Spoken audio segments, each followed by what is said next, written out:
Hello everybody and welcome to the Everton Byline. This is episode number 65. I am Matt Jones. Joining me, as ever, to take you through the toffees on a Tuesday morning is Paddy Boyland. Paddy, how are you doing? Have you dried out and thawed out from the first properly grim day at the new stadium? It was not a fun walk back to town after that.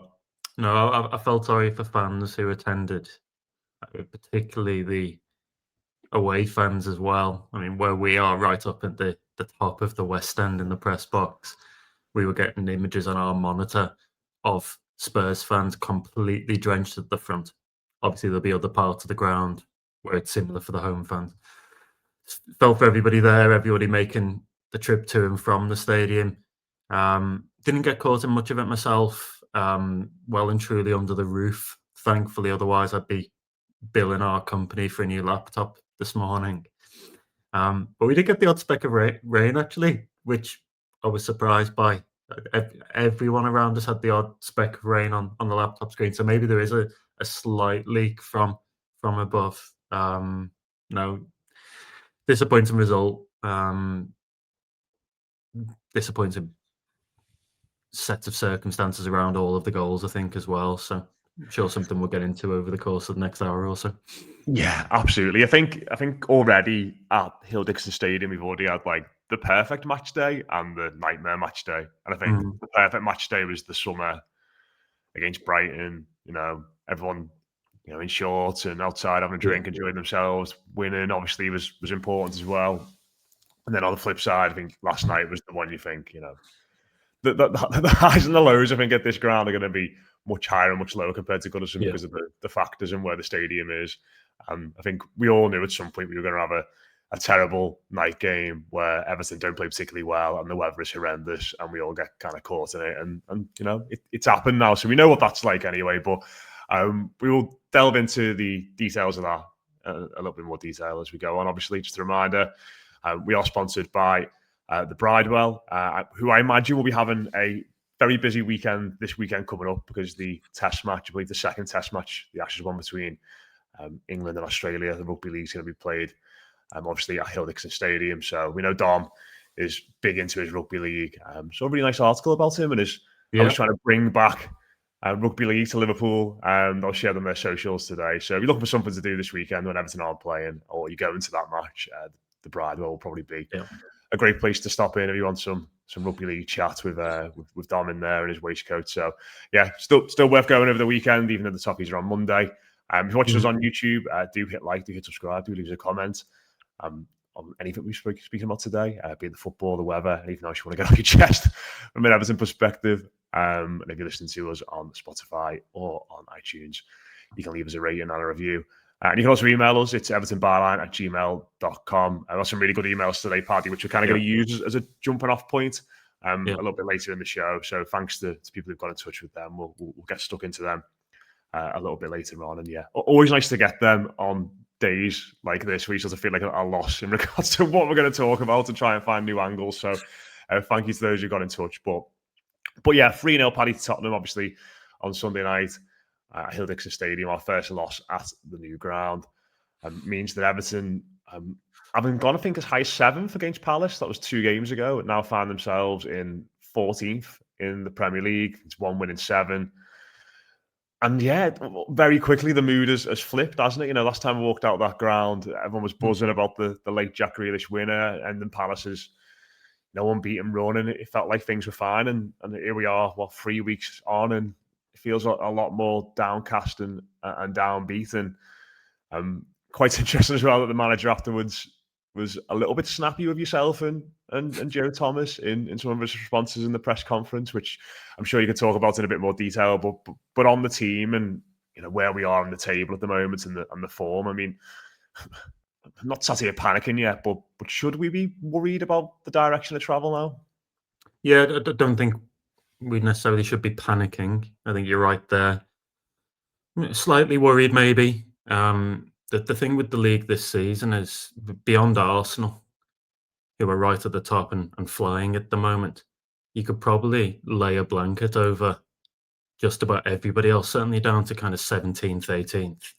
And what that means is that one result here or there and immediately things shift. So the difference between a win and a defeat for Everton on Sunday is probably somewhere around 8th in the table to 14th.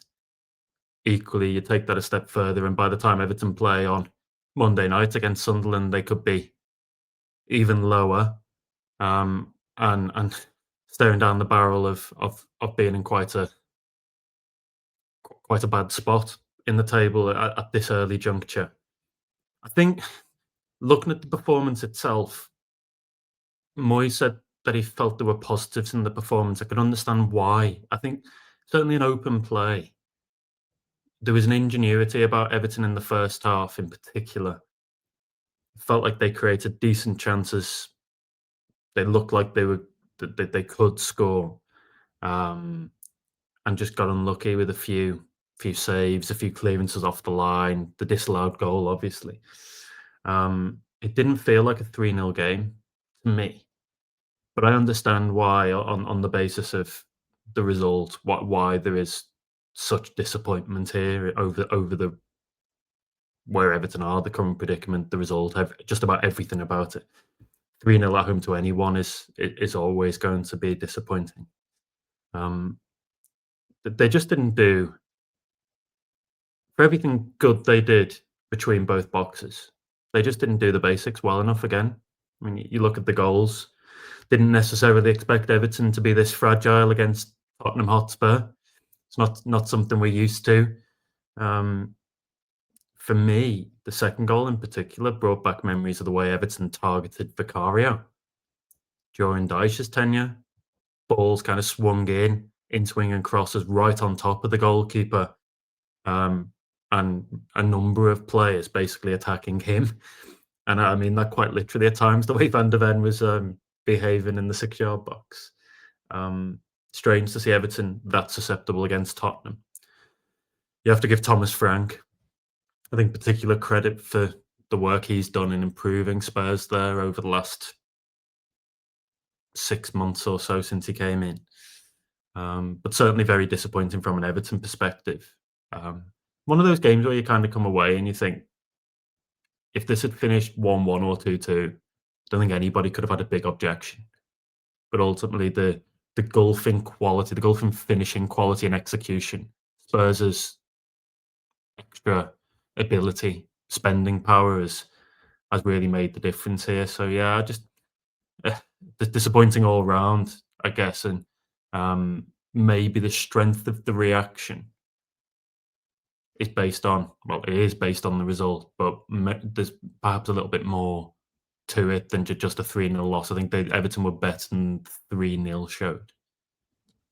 Yeah, like I kind of feel a bit better about it today than yesterday. I think sometimes you can sort of go the other way and you think about it more, but you know, it is one of those where, and I think Matt Fluss made a really good point on the pod we did last night since the match reaction, sort of saying that it would have been weird for Moyes at half time because you sat there thinking, like, we've done all right here and we're 2-0 down. So do you rip it all up and make changes on that basis that you've not defended set pieces properly? Or do you kind of trust the lads who are playing all right to kind of find a way through? I think it's difficult when you can see a couple of goals to set pieces like that because you're not entirely sure what plan or what changes you've got to make. And yeah, like, I think you're right that the goalkeeper ultimately has made some big saves for them, hasn't he? He's obviously been really important in dealing with the set pieces and has obviously improved that side of his game. And it is one of those where if a few little things go for us, like if we get a goal in the second half and, you know, that deflected shot, which produced a really good save, goes in, or Better's overhead kick goes in, you kind of feel like you ride a bit of momentum then and you've got a chance. But or the Grealish chance early does. And 0-0, the O'Brien disallowed goal. There's loads of moments you can look back on in the game and think, what would have happened if?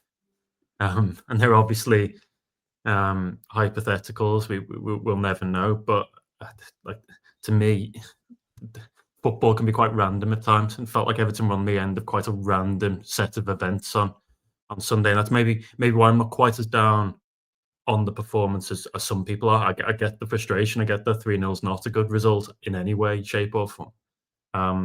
But to me, I think you look at all of the kind of the underlying numbers and the metrics and whatever else, there's not much in this really.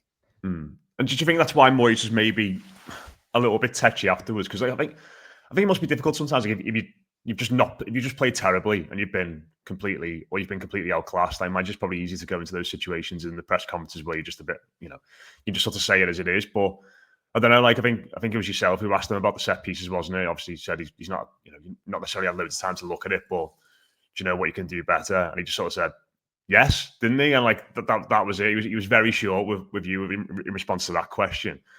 Like it feels like maybe his mind's still a bit muddled and not quite sure what's happened with that in mind. I think I've seen him in better moods after we've been beaten and played worse, and obviously in better moods after we've won games as well. Yeah, I mean, I do have some sympathy for managers here. I think I've told this story before, but I remember looking at a list of their obligations after each game. I think the list I saw was not for a particularly significant match where there'd be loads of media presence, but they do interview after interview. They speak to the club official channel. They'll speak to the host broadcaster in the UK. They'll speak to foreign media. That's all before they come through to us, by the way.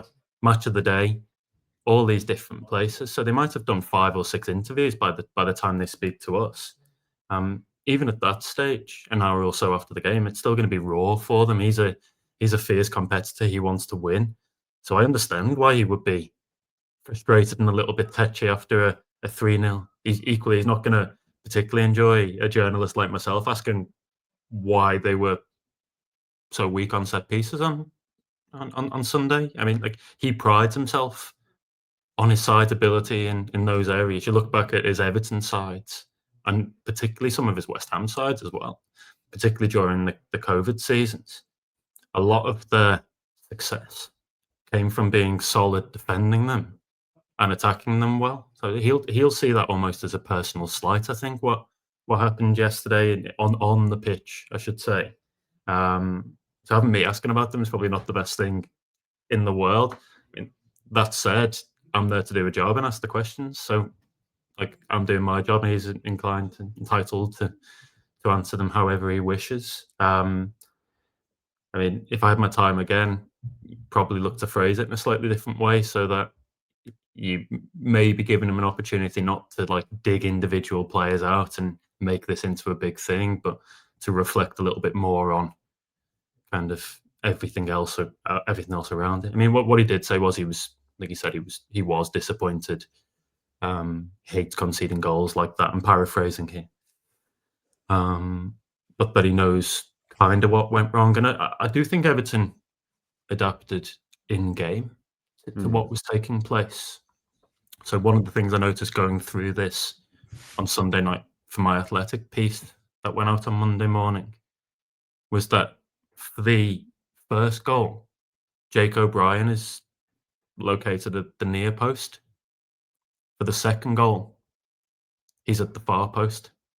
So it's almost like they responded to Bentancur getting free at the back post and put O'Brien there in an attempt to deal with it.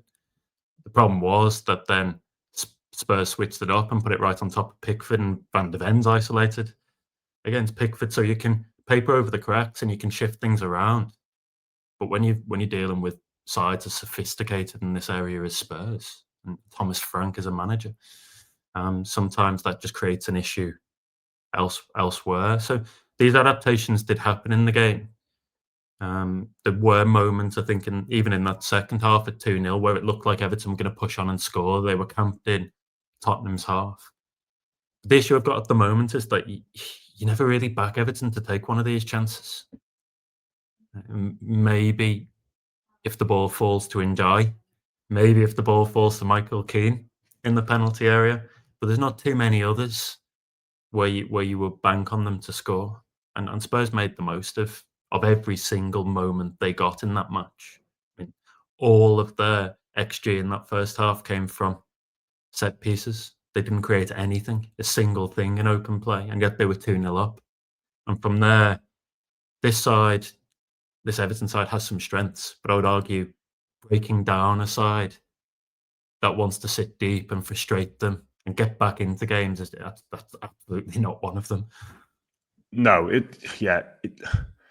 It was weird because you're right. Like, we did sort of build up a little bit of momentum, but like Spurs always felt like very disciplined and we're in a very good shape, and we're able to kind of counter from there. And they always had an outlet. But yeah, like I think if you think about the goals we've scored recently, like obviously even going back to that Palace game, well, the last two games we've not scored in either of them. But you go back to that Palace game, and one of them is kicked against Jack Grealish, isn't it? After Better misses a sitter, the other one's a penalty, and then you're going back to Anfield, really, where we scored a goal where we pretty well worked and a good move. But there's not been loads of times this season where maybe going back again there to Wolves, really, the 3-2 win away, where Everton have created or like carved the team open in that way to score. So it is a little bit frustrating, I think, from that perspective. And obviously one of the main talking points after the game has been around the midfield. Paddy, I know Merlin Rowell spoke to people in the mix zone after the game and has come out and spoken about his sort of time settling at Everton and where he is at the moment in the pecking order and what he hopes he can bring to the team. Obviously, got a situation with Alcaraz, who came on against Palace and did well, and he got 4 minutes yesterday. Dewsbury Hall back in the team for the game against City and obviously the game yesterday. Probably because we've spoken about the fullbacks a lot, spoken about the wide players a lot, and the striker a lot. We've kind of not really spoken loads about the midfield, but it feels like now, like I'm seeing a lot of people sort of asking for changes with what the manager does and how he sets the team up. And I was kind of sitting there yesterday and thinking that maybe is the one area which you could look at for me. And we've got options, we've got a number of different players, and it could maybe do with a bit of a refresh because maybe since that Wolves game, it's not really quite worked to me that trio of Dewsbury Hall, Idrissa Gueye and James Garner. Yeah, not for extended periods. I think there have been good spells from the midfield in some of these games, but certainly not for 90 minutes. And what does seem to happen, particularly later into matches, is that they do tend to tire. That may be because they've got a 36-year-old in there in Idrissa Gueye who can't do what he once did for the entirety of the match. And obviously he's going to need to be managed moving forwards as well, and they'll be without him anyway. You would, as long as he stays injury-free, December into January for Africa Cup of Nations. Just feels to me like the balance is off there, though. I mean, if I was describing the pair as they are now, Gueye and Garner, I'd probably use the word workmanlike. But it doesn't feel like they're really excelling in any particular area right now. Gueye's a decent ball winner. Garner has had a creative impact so far this season, particularly with his crosses from wide positions. Scored a goal. Dewsbury Hall, neat, tidy player. One of the points I made in my match piece for the Athletic was that I always feel like Everton, the modern movement in the Premier League is towards more direct play. It's towards long throws, meticulous set piece preparation, towards physicality, speed. And Everton have kind of moved away from that slightly. And now they've got quite a few lads, particularly behind the striker, who are pretty diminutive, looking to keep the ball and fashion opportunities that way. I think one of the knock-on effects is that there's such an onus at the moment on Ndiaye and Grealish to create moments in quotation marks. And because of that, it becomes a little bit predictable. The lack of kind of attacking thrust from fullback doesn't help. But I think it's also an issue in the centre of midfield. We don't often see Dewsbury Hall drop a shoulder, break the lines and surge forward 30, 40 yards with the ball. And there have been times where the side has looked better when you've had a bit more of a direct presence, whether it's Irabunum, Alcaraz, even Merlin Rowell in those short cameos. So it just feels to me like it's a little bit off. I think they could do with having a bit more threat through the middle from those central areas. And I think everything is still up for grabs. I mean, it should be. Whether it is in Moyes' head, I don't know. I still think if pushed, he'd say that his best three in there quite clearly is the Garner, partnership with Dewsbury Hall in front, but I don't think that is functioning well enough for there to be any surefire bets in there right now. I think you've got to look at Alcaraz more. I think you've got to look at Roll as an option, either deeper or slightly further forward, just because of his physicality, his extra pace, his ability to carry the ball. It gives you a different threat in there. Alcaraz a little bit the same. And Irabunum as well for extra legs. Just that, yeah, it feels like it's still not quite right. And you're right in saying that it's kind of the issue that's gone under the radar for much of the season so far, because we've been talking about just about everything else. We've been talking about fullbacks. We've been talking about the strikers. Also, at times, the central defensive stocks because of Branthwaite's injury and what that means. One of the knock-on effects, obviously, of Branthwaite being injured, and I think that's a massive blow. Yeah. One that we've not touched on because it happened since our last podcast, is that I think that removes the option of Everton just pushing everyone up. He's kind of the one guy in defence, particularly in the centre of defence, who can enable them to play a high line. But it's difficult to find a solution when that partnership is Tarkowski and Keane. They're quite samey. They don't really want to, either of them want to defend in space and be susceptible to the ball over the top. So you could kind of end up in this halfway house where Everton never really know whether to push high or to stay deep. And I think that middle ground's quite a dangerous place to be. It's almost kind of like, what are we doing here? And what's the best way forward now? Yeah, I think just on the defensive situation, you sort of saw that with Tarkowski and that chance he gave to Richarlison, didn't you? Where the ball's going back over his head. He does not like turning around towards his own goal and running back that way. I think he really struggles there. But like, yeah, on the midfield, like I know there's a lot of talk about us getting bullied from set pieces, but I just thought that was noticeable as well in that area of the pitch yesterday. Like, their lads in there, Bentancur and Palhinha, both good footballers, obviously, but they are big lads who can put themselves about, who can get across the pitch. And I just felt like they dominated that area of the pitch with just the physicality as much as anything. Well, that's the irony, isn't it? Because Palhinha was a top target for Everton in midfield over the summer. Probably, if we're being honest, a very ambitious one, given the levels of interest in him from elsewhere, given the fact he was already at a big Champions League club. I think they felt that they had a chance with him for quite a while. But the moment a side like Spurs comes in with Champions League football, with the promise of London, which is important, particularly for some of these foreign players. He did that before on me as well. Palhinha has played in London before at Fulham. The idea behind targeting him, obviously, he's a very good player in his own right. But I think the feeling was that Everton needed to add more stature in there. You saw that later in the window, by the way, with the pursuit first of Thomas Souček, but then of Merlin Roll. And I think Merlin Roll is kind of seen as the antidote. He's kind of seen as the one that maybe can add a bit of balance in there. But as it stands right now, you go through the rest of them and it's Idrissa Gueye, pretty small in stature. James Garner, okay, offers some kind of physicality at times in terms of kind of aggression and trying to win the ball, but again, not kind of a big physical presence like Palhinha. And then in front of them, Dewsbury Hall, who I don't think is very physical at all, actually. So I think that's why sometimes Roll comes on. I know Moyes has spoken pretty glowingly of him already, based on what he's done in training and these short cameos. But I think that's where that promise comes from. It's that idea that this lad actually has elements that we are lacking.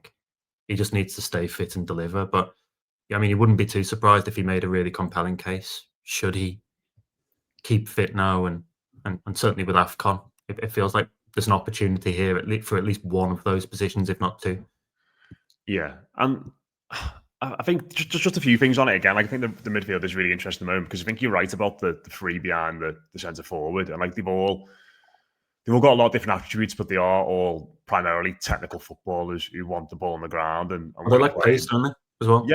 Yeah, absolutely. And like, we don't, like, as much as the style of football is obviously more progressive now than it was under Dyche, which obviously wasn't difficult. Like, we don't play through the lines or play really expansive passing football. Like it's still quite direct, isn't it? A lot of the time, you're looking to hit the centre forward and kind of pick up things from there. So you're not really playing to their strengths. And I just found it weird that having been a goal down in our last home game at Hill Dickinson Stadium against Palace, and then Moyes makes the changes. Obviously, he brings better on, but he brings Alcaraz on, who has an impact on the game, and then he brings Irabunam on as well, who has maybe forgotten, has an impact on the game. And you're seeing one of those lads come off the bench yesterday with 4 minutes to go, and I just found that really strange. And I think for the way we're playing at the moment, which is not like entirely long ball, hoofball stuff, and it's not really tiki-taka either. It's like sort of in between. A hodgepodge. Yeah, it is, isn't it? Yeah, it's not really either of those sorts of things. But like if you're going to play a bit more direct and you need a bit more thrust, then Alcaraz to me seems like a player who suits that way of playing a lot more, and certainly playing in the 10 a lot more than Dewsbury Hall. And that takes us to one of the emails we had, Paddy, this morning. This is from Peter Fenton. Said some really kind words about the show, but he's asked us about the number 10. He said he'd be interested in taking the number 10 position. What do we want from a number 10, this Everton team? How has it changed since last season under both Dyche and Moyes? Is there anything about the core that we're missing? The reason I ask is because it seems to me that Dewsbury Hall is playing more as an 8, and I feel that number 10 should be playing further up the pitch and helping the striker a bit more. Am I being too harsh on Dewsbury Hall? Is it because the ball is going so much to Grealish and Jai that he's naturally less involved? But I think there is something in that for me. Like I think Dewsbury Hall's best position, and I think we said this when we signed him, it felt like he was kind of, you'd want him really to be in a midfield free with him to like kind of the left. Yeah. As one of the sort of, number 8 who shuttles up and down. He said that, by the way, in a recent interview. Yeah, well, he's not really a 10, is he? He's not a 6. He's very much in between, but he's playing as a 10. And yeah, it just doesn't feel like it's quite working there for him at the moment either. And yeah, and Alcaraz, after his really good cameo against, I feel like we talk him up a lot on this show, and people might think we're Alcaraz acolytes in that regard. But after a really good cameo against, really game-changing impact against Palace in the second half, he's stuck out on the wing against Manchester City and barely seen again yesterday. Just find it very odd at the moment, especially when Dewsbury Hall has not really offered loads in the last couple of games in that regard, in that position. Yeah, I think Moyes really values Dewsbury Hall. I mean, first of all, he was signed over the summer when Moyes had a lot of input in the decision-making process. So he's a Moyes player, if you want to call him that. I think Moyes feels that the side needed a bit of a calmer presence in possession, someone to pick passes, play the ball, quality on the left foot, good deliverer of a ball from set pieces as well, which they obviously lack in the absence of Dwight McNeil. So I kind of get the theory around Dewsbury Hall. I do think they've got a load of players who all kind of want to play in the same sort of area. I mean, you could say Dewsbury Hall, Alcaraz, Merlin Roll. But for starters, Dwight McNeil has played as a 10 so far this season, not only for the first team, but also in that awful under-21s 5-1 defeat against Bradford City in the Virtue Trophy. And then, so they've stockpiled there, and then they lack in other positions. So we were speaking there about options to kind of break the lines. The top goal scorer, a sitting midfielder, arguably. Fullbacks who can do anything in the final third. And while I'm on it, I found the use of Mykolenko really bizarre. Some of the positions he was taking up, almost like this inverted fullback / winger. I'm thinking like he's and at times fielding high balls forward from Pickford. I'm just like, what on earth is this? But the reason I make the point about style is, and I use the word hodgepodge, I kind of feel as though we're still waiting to see what Everton actually want to be. Like most of the success last season, and we've touched on this before, came when they released Beto early into the channels. They are still playing long to him quite a lot.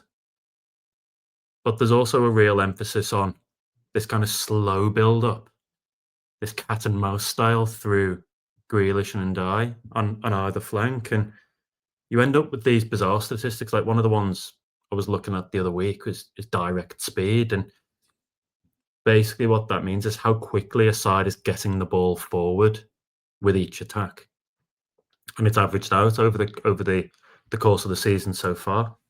And Everton under Dyche, and even Moyes to an extent in the second half of last season, Everton had one of the highest direct speeds in the league with Nottingham Forest, Nuno's Nottingham Forest, i.e., they were getting the ball forward as quickly as any other side. This season, if you look at it, and they're right down the opposite end, while still playing loads of long balls to Beto, and while still not really keeping the ball particularly well and sustaining attack. So what that shows me is that they're banging it into Beto sometimes, but there are other moments where everything goes through Grealish, who slows it down. So it still doesn't feel like they are still gelling as a team. They are still evolving. And I think that does take time, based on the amount of upheaval over the summer. It still feels like we're looking at issues of identity here and not entirely sure what Everton want to be or will become. Well, interesting you say that, because the other email we had today was from Chris, and the subject title, and this is not me, this is what Chris said. He's put Grealish out ? As the subject of the email. He said, so again, some kind words about the podcast, but he said, is it time for us to ask if Grealish is helping or hindering our play? Firstly, what a player. His ability to hold the ball is incredible, but I feel like him holding onto the ball is slowing our attacks. We work the ball wide and inevitably back for a hopeful cross from a fullback or centre mid. Too often the slow pace asks more of our fullbacks and is exacerbating our lack of quality there. Both strikers want a quicker transition and he isn't helping them. I think Dewsbury Hall would also be better at breaking pace rather than a possession team. Our centre-backs are too slow to hold a high line, which we discussed earlier, so we can win the ball higher. I'm not sure Moyes knows how to use him or how to tell him to change his game. I mean, it is that stat, the disparity in that stat, do you think, going from being really high in that list to really low, is that simply down to Grealish? Because I think as much as Chris is obviously being a bit facetious with his subject there and saying Grealish out, like I think there is an interesting point in there, isn't it, about the way in which his style, maybe as good as it is, and he can be very creative, but doesn't necessarily maybe suit some of the lads around him. Yeah, I don't think it's entirely Grealish. I don't think it can be, given that this is a team sport. But I think a lot of it is, a good chunk of it is to do with trying to service him and trying to play his way. He doesn't often beat opposition men through searing bursts of pace. A lot of it to me is kind of stop-start, waiting for a defender to move or to budge, and then he then accelerates again, and he just gets that half a yard of space from there. But I think what that does is it has an impact on how quickly Everton are attacking, and I think there are times when Everton become predictable because he's there, and B, probably look to him a little bit too much when other passes are on. They look to that left hand side. I mean that thing, and you'll be able, anybody who wants to watch the highlights back, and good luck to them if they do after that 3-0 defeat. But anybody that wants to look in detail at the game, go and look at Grealish is hugging the left wing, and you've got Mykolenko inside as a passing option. And to me, I can kind of get it if Dewsbury Hall's over there linking, and the idea is for those two to fashion opportunities for one another. But kind of feels like it's give the ball to Grealish or give the ball into Ndiaye, who I think was an even bigger force for Everton in that first half than Grealish, and hopefully they can conjure something. It's all a bit muddled, but it's certainly not drop Grealish. I think it just requires more thought around how this all pieces together. And I also think any kind of attacking fullback option would help these guys massively, because at the moment they're having to go more or less 1v1 or 1v2 every single time. That was so noticeable to me from where I was sat, how often Jai picked up the ball. Not only had Jed Spence to beat, but sometimes it was Brent Johnson or Mohamed Kudus, and the same with Grealish on the other side. Yeah, it's a weird one, isn't it, in that sense? Because I think he probably needs a better attack. Well, he definitely needs a better attacking option, doesn't he, on the left alongside him, Grealish, in that regard. And it's a weird one because he obviously hugs the touchline so much, so that space kind of isn't really there for Mykolenko to go on the outside. So the spaces on the inside, but he's just not technically good enough, is he, to be able to take the ball in those tight spaces at all and link up with him. So, yeah, they definitely need to do something there. But it worked the other way last year, Matt. It worked the other way. I mean, when I was thinking back to Moyes' setups in the second half of last season, what we would actually see a lot of was Mykolenko playing high, but right on the touchline with Njai in that kind of half space in the inside channel. And I think that worked better because what that gave Everton was it gave Everton a decoy runner on the left and a passing option there. But Ndiaye was then able to carve his way through onto his right foot centrally and close to goal. And I mean, I still wonder, Grealish and Ndiaye are not exactly the same kind of player, but I almost wonder if it would work better that way even now. Because you want Grealish. There's a lot of value in Grealish being closer to goal, I'd argue. And then the knock-on effect is you've got Ndiaye on the right in a slightly different position. I think he's been excellent, particularly in the first half of games, but again is tired a little bit as well. So I just think it's about managing the squad. I mean, there are options here for Everton. I mean, they're not amazing, stellar options, but I mean, use Alcaraz, use Merlin Roll. If Dewsbury Hall's not working, let's shift it around. And one of the questions we've had is, what do Everton need to do in the number 10? They don't have to have a number 10. Yeah. You can go 4-3-3, you can go 4-4-2, you can go to a back three. There are loads of options here. You don't have to be wedded to 4-2-3-1 every single game. I think that's worth remembering. Yeah, definitely, mate. It's a weird one. I totally agree with you on Njai, by the way. Like, some of his play yesterday again in that first half was marvellous, and obviously he should have had an assist early on, shouldn't he, for that that one he put across to Beto. But well, you also had, I mean, I don't know if you've seen this, but Jed Spence, whether he's posting them himself or he's got a social media company doing them, which is more likely, but he's got this whole welcome to the Jed Spence penitentiary meme. I mean, he wouldn't have been posting that after yesterday.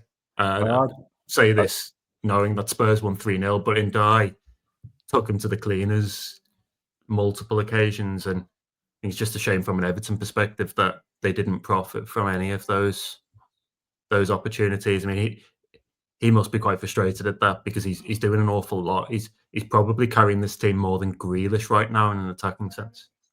He's brilliant. But he hasn't had all his rewards for it at the moment.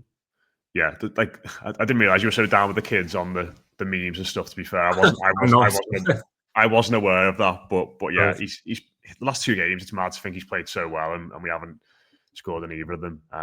But yeah, he's playing out of his skin at the moment. And I still maintain, Paddy, in the last 10 minutes of games, we should be getting McNeil on a left back, because I think, for all the things he's struggled with, and when he got his opportunity against Wolves, he was pretty woeful, wasn't he? I don't think there's any reason why you can't stick him on that left side with Grealish and just say, either taking him that little position inside or getting around the outside and getting crosses into the box with his left foot, because that's where he's useful. That's where he can put crosses in. And I think for 10 minutes when you're chasing the game, I don't know why you're not just giving it a bit of a go at least. But yeah, I mean, I get that, but I think one of the problems right now is, and again, this goes back to the point about Everton changing, who's getting on the end of those crosses? Because you've probably maybe Ndiaye at the back post, maybe Beto at a push, but I'd argue that Beto's not as effective in those particular scenarios, as Calvert-Lewin was. He's not a target. He's not dominant in the box in the way that Calvert-Lewin was. Well, again, you get back to Alcaraz potentially there, don't you? Like, he's again, it's like the Carlos Alcaraz fan club here, but like that's sort of where he's quite used. Like, he's aggressive and he attacks things, at least, doesn't he? I think of his goal against Newcastle on the last day of last season, like making that sort of Tim Cahill-ish run into the box. Like that's where he could be useful. But Dewsbury Hall's not going to do it. I mean, maybe Merlin Roll or Alcaraz could, but so much of Everton's play seems to be the ball goes into Grealish and Ndiaye. They either beat the man or they're crowded out and have to go back to Mykolenko or James Garner or Jake O'Brien, and they cross it in. First of all, you wouldn't expect the delivery to be great from any of those, with the exception of James Garner. And then second, it's who's going to get on the end of it. And I came away thinking, if you're crossing the ball into Beto against Van der Ven and Palhinha and Danso, Spurs, you probably fancy your chances there. Yeah, So absolutely. it's incomplete. It's a work in progress. Whatever formulation we want to use, it's a work in progress. I think there are options here in the squad, and it would be unwise not to at least consider what some of these guys can bring. I think Roll is probably the one who's most likely to get a chance, provided he stays fit for any length of time. Yeah, and there are options potentially out on loan as well that we've not discarded necessarily, but certainly decided not to use this year in Harrison Armstrong. I just want to finish off by talking about him because it's. I know you were at Preston, Paddy, to go and watch him and see how he's getting on. It's taken him a while to get into the team, hasn't it, and fully settle in. But he's in now, and seems like he's very much continuing what he was doing at Derby last year. In the sense he's very good in the Championship. Looks maybe in terms of his quality and an all-round player, a bit of a level above that. And saw Preston tweeting a video today of all his best moments, and maybe I was a little bit worried at the start of the season that this loan might not work out as well, but it all seems to be coming together for him really well there now. Yeah, I think a player as good as him, even at 18, is likely to make a mark wherever he goes. Part of the idea behind Preston, I think, was that while it's very hard to predict what happens in the Championship, there was a feeling that unlike Derby, they were more likely to avoid a relegation scrap and would be higher up the table. It's northwest based. It's close to where Moyes lives. Moyes is on the Lancashire coast. Lots of connections between the two clubs, both in terms of on pitch with Thierry Small, Lewis Gibson, Lewis Dobbin, but also off the field as well. You've got Stuart McCall as Preston's assistant manager. You've got James Wallace, former Everton Academy graduate, as head of recruitment there at Preston right now. I went to see him on Tuesday, and he'd obviously started slowly at Preston. He signed very late on deadline day. Bit of umming and ahhing as to whether that would get done because it needed Merlin Roll to go through at Everton. And he was away more or less the first week with England. He captained England under 19s for the first time in that international window. Came back, and Preston were doing well, still are doing well. It took him a while to break into the team, but he has done so. I think he's played the last 5 now. I went on Tuesday night. Really struck when I was walking around Deepdale, Preston's ground before kickoff. The amount of history at Preston, but also the kind of the tributes to David Moyes. There's a timeline outside the ground, and it's got a Moyes number 6 shirt. I went into the media room, and outside the media room, there's a big portrait of Moyes as manager. So he's kind of everywhere you look. He was at the game as well on Tuesday night watching Harrison Armstrong. Wasn't the only Everton member of staff watching him that night either.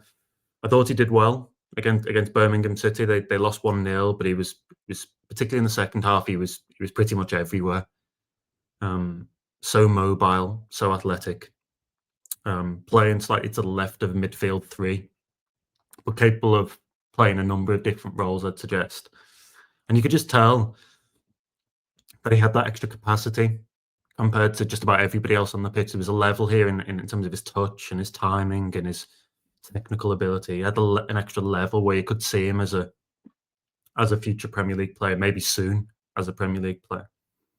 I asked around. I asked people I know kind of at the game and spoke to people at Preston, and Alan Kelly, Everton's former goalkeeping coach, was on commentary for Preston's channel that day, and he was raving about him. He told me that Preston fans are saying he's the best loanee they've had, the highest potential since Pickford was there in, I think, 2015, tipping him as a future England international. I believe his best performance yet came on Friday night in a comeback win over Sheffield United. Another really good test because he's playing against Sidney Peck, Sheffield United under 21, England under 21 international midfielder.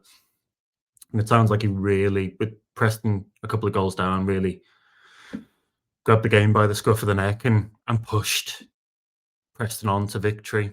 So let's see what January brings, because it's going to be a bit of a conundrum for Everton.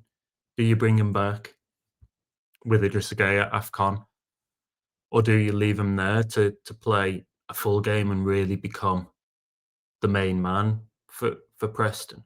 When I spoke to Paul Heckingbottom, the manager, after the game on Tuesday, he was, as Moyes was on Sunday, understandably disappointed with a bad result at home. So wasn't maybe quite as effusive as he otherwise would have been. But he was just talking about how, like, you have to remember, this lad's 18. He's doing so well already in the Championship. He's mature beyond his years. No doubt he's going to be a Premier League player, but you can see things that he has to work on. And I think there it's, can he get more goals? Can he get more assists? Can he be involved more in general play and really take responsibility? But he's doing very, very well. And I'm still excited by the type of talent Everton have on their hands. Very soon you would expect him to come into the midfield picture at Everton, given what else is going on. Yeah, he looks really good, doesn't he? And I think, after that cup game, I was sort of edging towards we keep him around, but listen, good to see him doing well. And just before we finish, Paddy, I was looking up the last results for Preston, obviously, and you mentioned that 3-2 game. They won against Sheffield United. Did you see who scored the goals for Preston that day? Everton cult heroes and one Everton cult hero and one Everton cult villain. This is Friday night's game. Yeah. Jebison scored one. Yeah, Jebison, I think he scored 2 goals for Bournemouth, didn't he? Both against us. Yeah, oh, no, he scored one for Bournemouth. His only goal for Bournemouth against us, and he scored for Sheffield United against us. In the Ancelotti season. I'm trying to think who else scored. Did Dobbin score on? Yeah, Dobbin scored as well. Yeah, so Lewis Dobbin was one of the other goal scorers. So Lewis Dobbin scored the first of Preston's goals, and then it was Tanganga own goal, and then Daniel Jebison, one of our many nemesis down the years, was on the score sheet there. So most of them at one point have played for Bournemouth, haven't they? Yeah, weird front line, that, isn't it? But I feel like Lewis Dobbins getting to the point where he's played for every single team in the Championship. But yeah, good to see him doing well. And yeah, big decision to make in January potentially with all those players. Well, 2 players going off to AFCON, but we'll cross that bridge when we come to it. That is it from us this week. Thanks everybody for tuning in. A reminder, we are sponsored by the Bridewell. If you are watching us on YouTube, do hit like, do hit subscribe, do leave us a comment. If you listen to us on iTunes or Spotify, leave us a rate and leave us a review. And a reminder as well, if you want ad-free listening to all the stuff on the Blue Room, you can join Blue Room Extra. The link is in the description of this podcast and all our podcasts. If you want to get the shows about ads. We also had Blue Monday out. That was out on Monday. We had instant reaction from Demi Castle on Sunday as well. So plenty to get stuck into after a disappointing result. And yeah, we'll be doing more and more as the week goes on as we build up towards that game against Sunderland on Monday night. If you want to email us, it's evertonbyline@gmail.com. And yeah, me and Paddy will be back maybe on Wednesday morning next week with the Monday game, but we'll figure it out and let you know. But cheers for tuning in. Up the toffees. Speak to you soon.